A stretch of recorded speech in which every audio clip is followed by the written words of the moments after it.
एक नगर में दीपक नाम का एक लकड़हारा रहता था। वह रोज़ जंगल लकड़ी काटने के लिए जाता और उन्हें बेचकर जो कुछ पैसे मिलते उससे अपने लिए खाना खरीद लेता।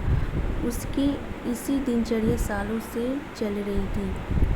एक दिन लकड़हारी जंगल में बहती एक नदी के बगल में लगे एक पेड़ की टहनियों को काटने के लिए उस पर चढ़ा। उस पेड़ की लकड़ी काटते काटते उस लकड़हारे की कुल्हाड़ी नीचे गिर गई। तेजी से लकड़हारा पेड़ से उतरा और अपनी कुल्हाड़ी को ढूंढने लगा। उसे लगा ही था कि नदी के आसपास ही उसकी कुल्हाड़ी गिरी होगी और ढूंढने पर उसे मिल जाएगी। वास्तव में ऐसा कुछ भी नहीं हुआ, क्योंकि उसकी कुल्हाड़ी पेड़ से सीधा नीचे नदी में जा गिरी थी। वह नदी काफ़ी गहरी और तेज बहाव वाली थी। 1 घंटा तक लकड़हारा अपनी कुल्हाड़ी को ढूंढता रहा, लेकिन जब उसकी लकड़ी नहीं मिली तो उसे लगने लगा कि अब उसकी कुल्हाड़ी कभी नहीं वापस मिलेगी। इससे वह काफ़ी दुखी हुआ।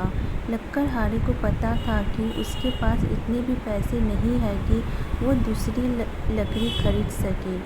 अब वह अपनी स्थिति पर नदी के किनारे बैठकर रोने लगा। लकड़हारे की रोने की आवाज़ सुनकर वहाँ नदी देवता आ गए। उन्होंने लकड़हारे से पूछा, बेटा क्या हो गया? तुम इतना क्यों रो रहे हो? कुछ खो दिया है क्या तुमने इस नदी में?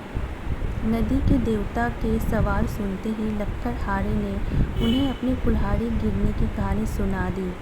नदी के देवता ने पूरी बात सुनते ही कुल्हाड़ी को ढूंढने में लकड़हारे की मदद करने की बात कही और वहाँ से चले गए। कुछ देर बाद नदी के देवता नदी से बाहर निकलकर आए और उन्होंने लकड़हारे से कहा कि मैं तुम्हारी कुल्हाड़ी लेकर आ गया हूँ। नदी के देवता की बातें सुनकर लकड़हारे के चेहरे पर मुस्कान आ गई। तभी लकड़हारे ने देखा कि नदी के देवता ने अपने हाथों में सुनहरी रंग की कुल्हाड़ी ले रखी है। दुखी मन से लकड़हारे ने कहा, यह सुनहरी रंग की कुल्हाड़ी मेरी तो बिल्कुल भी नहीं है। यह सोने की कुल्हाड़ी जरूर किसी अमीर इंसान की है।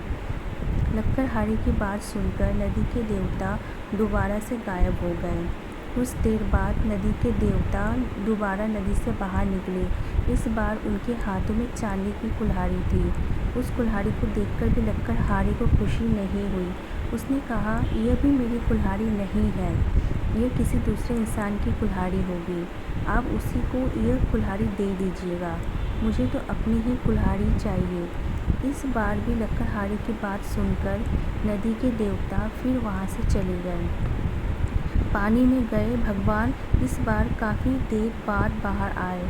अब देवता को देखते ही लकड़हारे के चेहरे पर बड़ी सी मुस्कान थी। उसने नदी के देव से कहा कि इस बार आपके हाथ में लोहे की कुल्हाड़ी है और लग रहा है कि यह मेरी ही कुल्हाड़ी है। ऐसी ही कुल्हाड़ी पेड़ काटने के समय मेरे हाथ से नीचे गिर गई थी। आप ये कुल्हाड़ी मुझे दे दीजिए और दूसरी कुल्हाड़ी को उनके असली मालिक तक पहुंचा दीजिएगा। लकड़हारे की इतनी ईमानदारी और निष्पाप मन को देखकर नदी के देवता को काफ़ी अच्छा लगा। उन्होंने लकड़हारे से कहा कि तुम्हारे मन में बिल्कुल भी लालच नहीं है। तुम्हारी जगह कोई और होता तो सोने की कुल्हाड़ी झट से ले लेता, लेकिन तुमने ऐसा बिल्कुल भी नहीं किया। चांदी की कुल्हाड़ी को भी तुमने लेने से इनकार कर दिया। तुम्हें सिर्फ अपनी ही लोहे की कुल्हाड़ी